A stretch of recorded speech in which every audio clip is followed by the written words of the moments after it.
ನಮಸ್ಕಾರ ಗೆಳೆಯರೇ. ಕನ್ನಡ ಚಿತ್ರರಂಗದಲ್ಲಿ ಅಭಿನಯ ಚಕ್ರವರ್ತಿ ಅಂತಾನೆ ಹೆಸರಾಗಿರೋ ಕಿಚ್ಚ ಸುದೀಪ್ ಅವರ ನಟನೆ, ವಾಯ್ಸ್ ಮತ್ತು ಸ್ಟೈಲ್ಗೆ ಕೋಟ್ಯಂತರ ಅಭಿಮಾನಿಗಳಿದ್ದಾರೆ.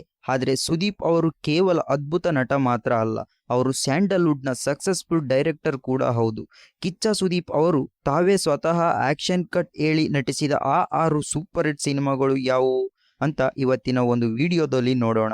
ವಿಡಿಯೋ ಕೊನೆವರೆಗೂ ನೋಡಿ. ನಿಮ್ಮ ಫೇವರೇಟ್ ಸಿನಿಮಾ ಯಾವುದು ಅಂತ ಕಮೆಂಟ್ ಮಾಡಿ ಸ್ನೇಹಿತರೆ. ಮೊದಲನೇ ಸಿನಿಮಾ ಮೈ ಆಟೋಗ್ರಾಫ್. ಸುದೀಪ್ ಅವರು ಮೊದಲ ಬಾರಿಗೆ ಮೆಗಾಫೋನ್ ಹಿಡಿದು ನಿರ್ದೇಶಕ ರಾರಾಜಿಸಿದ್ದ ಮೈ ಆಟೋಗ್ರಾಫ್ ಸಿನಿಮಾ ಮೂಲಕ ತಮಿಳಿನ ಆಟೋಗ್ರಾಫ್ ಚಿತ್ರದ ರಿಮೇಕ್ ಆಗಿದ್ದರೂ ಕನ್ನಡದ ನೇಟಿವಿಟಿಗೆ ತಕ್ಕಂತೆ ಸುದೀಪ್ ಅವರು ಕಣ್ಣಿಗೆ ಕಟ್ಟುವ ಹಾಗೆ ಈ ಪ್ರೇಮ ಕಾವ್ಯವನ್ನು ತೆರೆ ಮೇಲೆ ತಂದಿದ್ದರು. ಈ ಸಿನಿಮಾ ಬಾಕ್ಸ್ ಆಫೀಸ್ನಲ್ಲಿ ಭರ್ಜರಿ ಕಮರ್ಷಿಯಲ್ ಹಿಟ್ ಆಗಿ ನಿರ್ದೇಶಕರಾಗಿ ಸುದೀಪ್ ಅವರಿಗೆ ದೊಡ್ಡ ಗೆಲುವು ತಂದುಕೊಡ್ತು. ಎರಡನೇ ಸಿನಿಮಾ ಕೊವಿಲಿನ್ ಸ್ಟ್ರೀಟ್. ಇದು 2007ರಲ್ಲಿ ಬಿಡುಗಡೆಯಾಯಿತು.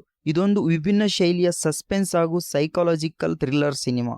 ಸುದೀಪ್ ಅವರು ನಟನೆ ಜೊತೆಗೆ ಈ ಕಥೆಯನ್ನ ಸಸ್ಪೆನ್ಸ್ ಆಗಿ ಕ್ಯಾರಿ ಮಾಡಿದ ರೀತಿ ಪ್ರೇಕ್ಷಕರಿಗೆ ಹೊಸ ಅನುಭವವನ್ನೇ ನೀಡಿತ್ತು. ಮೂರನೇದಾಗಿ ವೀರ ಮದಕರಿ.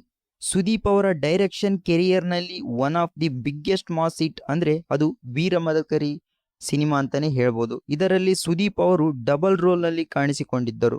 ಒಬ್ಬ ಸಾಫ್ಟ್ ಕ್ಯಾರೆಕ್ಟರ್, ಇನ್ನೊಬ್ಬ ಖಡಕ್ police officer Madakari. Mass dialogues, ಅದ್ಭುತ ಆಕ್ಷನ್ ಸೀನ್ಗಳ ಮೂಲಕ ಸುದೀಪ್ ಅವರು ಈ ಕಮರ್ಷಿಯಲ್ ಸಿನಿಮಾವನ್ನು ಸೂಪರ್ ಸಕ್ಸಸ್ ಆಗಿ ನಿರ್ದೇಶನ ಮಾಡಿದ್ದರು. ನಂತರ ಬರೋದಾದರೆ ನಾಲ್ಕನೇ ಸಿನಿಮಾ ಜಸ್ಟ್ ಮಾತಲ್ಲಿ. ಇದು 2010ರಲ್ಲಿ ಬಿಡುಗಡೆಯಾಯಿತು. ಇದು ಕಿಚ್ಚ ಸುದೀಪ್ ಅವರ ಸ್ವಂತ ಕತೆ ಮತ್ತು ಚಿತ್ರಕಥೆಯ ಸಿನಿಮಾ.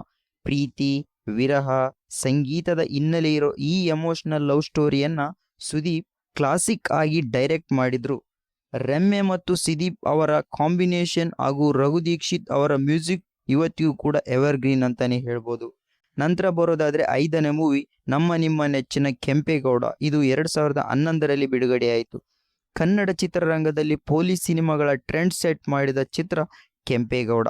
ತಮಿಳಿನ ಸಿಂಗಂ ಚಿತ್ರದ ರೀಮೇಕ್ ಆದರೂ ಸುದೀಪ್ ಅವರು ಅದನ್ನು ಪ್ರೆಸೆಂಟ್ ಮಾಡಿದ್ದ ಮಾಸ್ ಶೈಲಿ ಅದ್ಭುತವಾಗಿತ್ತು. ಖಡಕ್ ಪೊಲೀಸ್ ಆಫೀಸರ್ ಆಗಿ ಸುದೀಪ್ ಅವರ ನಟನೆ ಮತ್ತು ಡೈರೆಕ್ಷನ್ ಎರಡೂ ಹೈಲೈಟ್ ಆಗಿತ್ತು. ಕೊನೆಗೆ ಬರೋದಾದ್ರೆ ಮಾಣಿಕ್ಯ.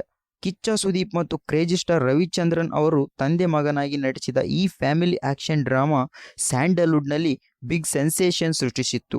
ತೆಲುಗಿನ ಮಿರ್ಚಿ ಚಿತ್ರದ ರೀಮೇಕ್ ಆದ ಈ ಸಿನಿಮಾವನ್ನು ಸುದೀಪ್ ಅವರು ಸಖತ್ತಾಗಿ ರೀಚ್ ಮಾಡಿದರು.